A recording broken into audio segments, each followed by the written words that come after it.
When I grew up on a nation.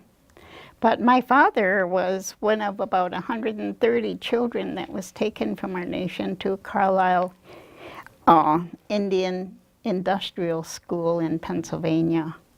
He there, I believe, became disconnected because he wasn't close to us children. He didn't do the things that I see normal fathers do. When I had children, I did the same thing. I didn't feel close to them because I didn't know that as a child. And but when I visited Carlisle, I saw that it wasn't an industrial school, it was a military camp.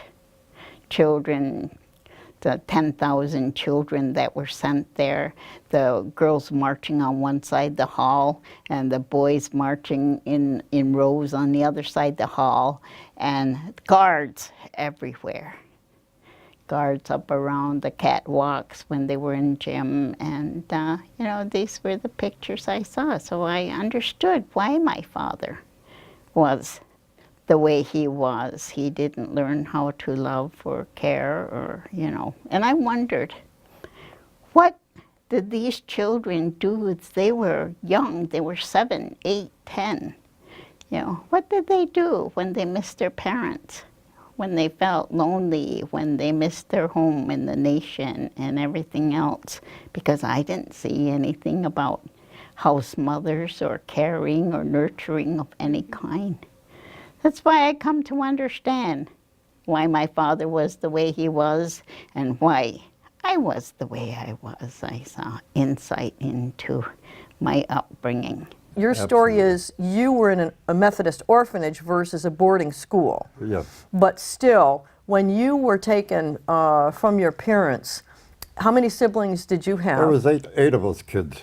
8 of you kids. And did you have any contact with your parents or your siblings during that time? No, none whatsoever. Not until I was a teenager. Not until a teenager. So you were placed in a Methodist orphanage at age 1. Right. Did not have any contact with your family. And what family member was that?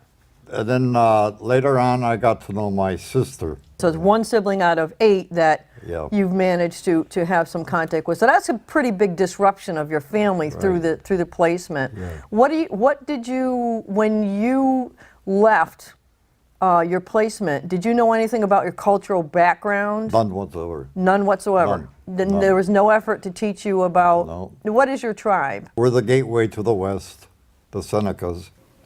What about you? How did you grow up?